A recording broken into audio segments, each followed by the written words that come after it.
Okay, I'm back. It is 2:15. I need to start getting the peach slices ready. And like I said, if you're going to do a pie version rather than a slice version, you're going to use basically the same ingredients that I'm going to use. The only difference is you're going to use less peaches and less cinnamon and nutmeg in your peach slices. So let me get started. I need to grab the doughs, and I did say a little while ago, my dough doesn't have quite enough water or liquid in it to roll out. I'm going to see how bad it is. If you need to add more water, if you are one of those people like me, and this is why I said I've always had problems doing pie doughs or pastry doughs. I can do breads very well. I just have a problem with doughs. And a lot of times I don't put enough water in the mixture, or I put too much water in the mixture. So what I am going to do is I'm going to wash off my counter, and you're going to want to make sure, depending on where you're going to roll out your dough, is nice and clean. And if you're blessed, which unfortunately I am not blessed to have a marble cutting board or a marble block to roll out pie doughs. If your cabinets are quartz or marble, those are the perfect places to roll out your dough. I don't have that. I have the Formica that's falling apart.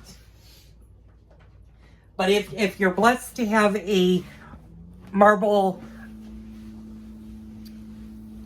slab, you're going to want to put that in the refrigerator just to chill it. It'll make rolling out your doughs much, much easier.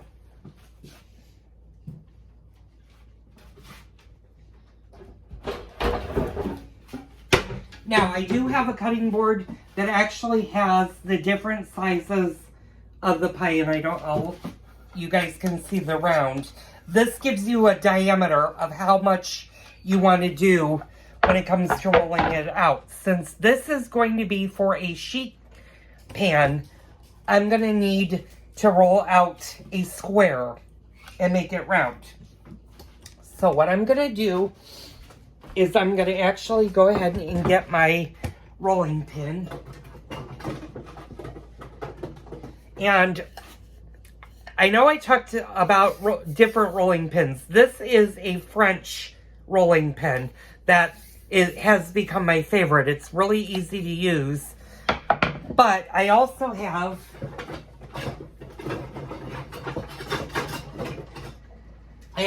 the one that has the handles. This one happens to be brand new. I haven't used this.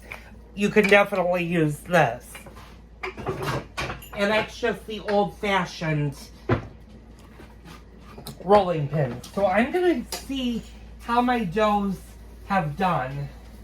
And we're going to start with the large one. I'm going to turn you guys around for a minute. You may not, or I'm going to have to put you on this side so you can see it. You might be in my way, but we'll work around this. Now, like I said, I don't think this has enough liquid in it. If you need to put more liquid in it, if your dough is just not sticking together like you want it to do, you can add more liquid to it. However, you're going to also need to let it rest more. So let's see what this can do, and it's a crumbling mess. So I can kind of already see this is not going to roll into a ball. But let's see. Let me see. Yeah, this is not going to roll. So I need to add more liquid to my doughs. So this one is not going to be too bad, but what I'm going to do is I am going to add liquid. And again, you want to make sure you have ice cold water.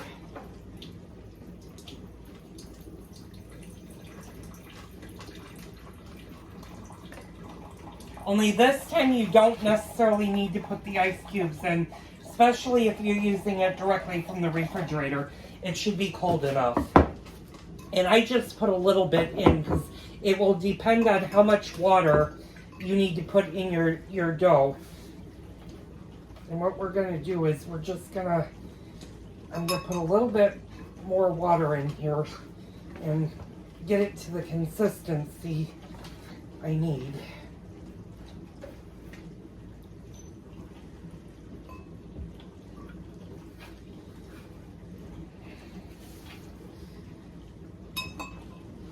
I'm just dripping a little bit of water on here. And you're going to want to work it with your hands if you do this. Like I said, I do apologize because my pie doughs are never great looking pie doughs. They always are a mess. And what I'm also going to do is I'm going to incorporate just a little bit of flour into this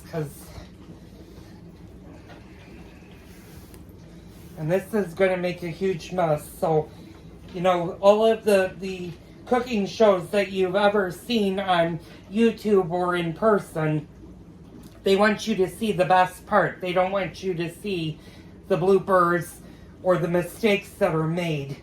And this is somewhat of what can happen to a pie dough. I'm going to pour a little bit of water in this. I'm just going to mix this in. So it's nice when you see something that's not perfect or doesn't come together correctly, what you can do to fix it. I need to put... And you do want to be careful with your dough when you get it to this consistency because you don't want to overwork it. It's very easy to overwork a pie dough and then it becomes very, very, very tough. So this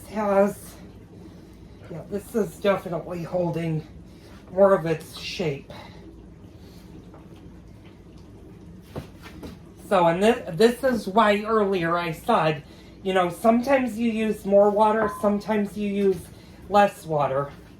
This one used a little bit more water than what the recipe called for. Okay, and this is definitely now holding together.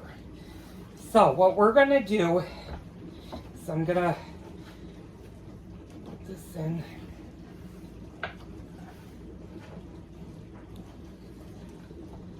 And again, the professional chefs that do a lot of pastries and a lot of pies, they probably don't have trouble with their doughs because they do it so often and make so many. But the shows like Martha Stewart, I'll give her the benefit of the doubt because she's an older lady and she's probably been making pies for 40, 50 years. So she probably doesn't have a lot of mistakes when it comes to doing the cooking. Same with Julia Childs, because Julia Childs was taught at the Cordon Bleu in Paris, France, back in the 40s. And that may have been something she would have learned when she was a student there. But the YouTubers that I've seen that do these like professional pie doughs, they probably do have problems with their pie doughs. And you just basically want to make sure that your pie dough looks good, but they don't want to show you the bloopers of when a mistake happens. Okay, now that this is definitely more into a ball, I'm going to put it back in the refrigerator and let it chill for another hour. So I'm going to take the top one, and that one actually, I'm going to make sure no air this one actually does feel pretty good, and I can see the butter. So this one may actually roll out nicely, although I do see it breaking up, but we'll see. I'm going to leave that alone. So if you have that kind of mistake and you saw what I did, go ahead and do that. But when you're done adding and playing with the dough to get it in a thing, let it rest for at least 1 more hour because you want to break down the fibers of the flour. You don't want a really overworked pie dough because then what happens is that makes your pies really, really tough. So now that I've done that, pour out that, I'm going to clean up my workspace because we're not going to use this right now. We're going to let the doughs chill out in the refrigerator.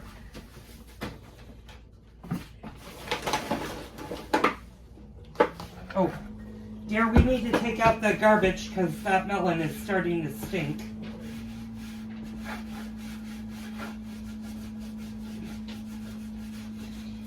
And I will say one thing, and I gotta turn you guys around so you can actually see me. With your cutting board, if you have enough time and you had to use water, what you can do is you can wash it. You want to make sure though that it's completely dry before you roll out your crust. Since I'm going to reuse this, I'm not going to do that. I'm just going to put it on the side for now. I scraped off the thing. Now I'm going to clean the rest of my work surfaces so we can go ahead and prepare the peaches. So I'm going to stop the video since we're at the 11-minute mark. I'll be right back and we'll get started with the peaches. Okay, I'm back. We've got an hour for our crust to just rest and chill in the refrigerator before we try to roll it out again. Now comes the time that we need to prepare our peaches. And you're going to need several things for this, and unfortunately I'm not quite set up to do this. You're going to need to get your peaches out. So my peaches are right here. Yeah, I did. You're going to need at least one big size pot. And I use this size. I use my 8-quart all-clad, but you want a fairly big Dutch oven. This is also known as the Dutch oven, big stew pot. And what you're going to want to do is you're going to want to fill this almost, well, I don't know if you guys can see. You see where this little line is, and this is because I use this for multiple things, so over the years, and this is over 20 years old now. But you want to fill it pretty much not to the top. You want to leave about 2 inches from the top. And what you're going to do is you're going to boil that. So, what I'm going to do is I'm going to let my water get hot.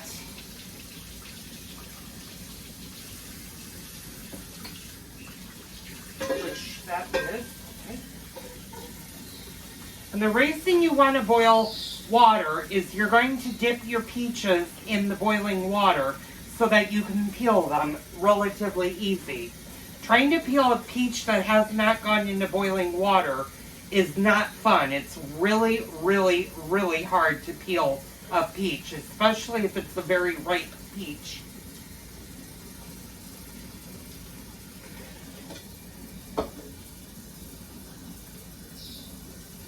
So I'm just gonna fill this up. And you may have to do these in batches, and I'll explain what we're going to do here in a second.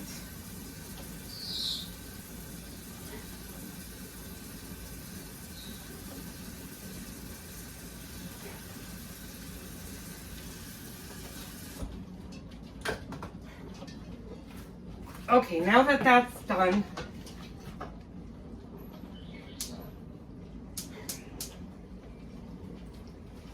you do not need to put a lid on those. So I've got my water, and that's about how deep you want the water. And the water line is right to there, and it is a little hot because I used the hot faucet. Now, what you're going to want is a very large bowl. It can be glass, it could be metal. You just need a large bowl. And I'm going to use my biggest bowl. And pray that I don't drop these because these are irreplaceable since my wonderful husband bought me these several years ago as a Christmas gift, knowing that I like the ceramic and glass bowls. And they're actually harder and harder to find these days because they're very, very heavy bowls. And they're hard to get. Williams-Sonoma. These were from Williams-Sonoma, but they no longer carry the ceramic. They only carry the plastic now because people don't want the weight of a bowl. These are my peaches. My bowl is right here. I'm just going to keep it off to the side for right now. You're also going to need a paring knife. And if you have a paring knife you like, I'm going to use my Cutco paring knife. I do have a paring knife with my Big Green Egg. My Big Green Egg, it's really sharp, and I don't want to necessarily use that. So while your water is boiling, what you're also going to need is you're going to need another bowl. And this one is plastic. I'm going to use our largest bowl. What you're going to want to do is dump in a cup or two of ice cubes and fill it with cold water.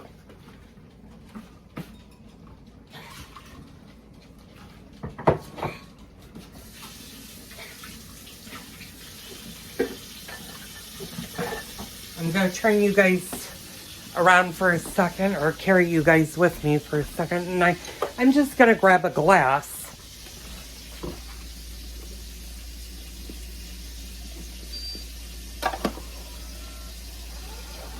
And the reason why you want to grab a glass with ice and you want the cold water is once you've dumped your peaches in the boiling water and you've boiled them for about 30 seconds, you're going to dump them quickly into the cold water, and that should remove the skins relatively easy. It should also stop the cooking of the peaches because you don't want to continuously cook your peaches.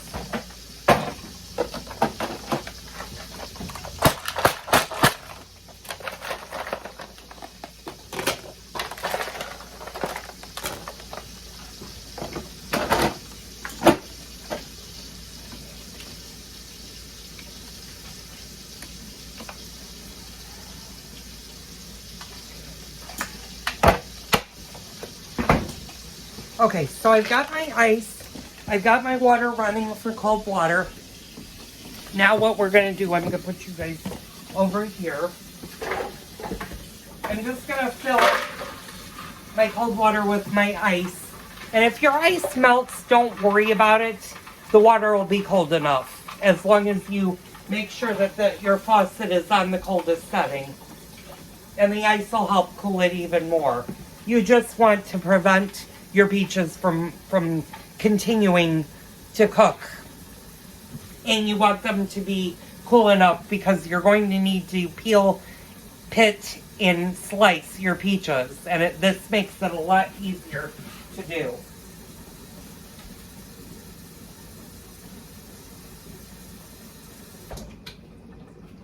So while all of that is happening, I'm going to move my cling wrap. I'm going to stop the video for a couple of seconds here. I need to move a few things and get organized. I'll be right back.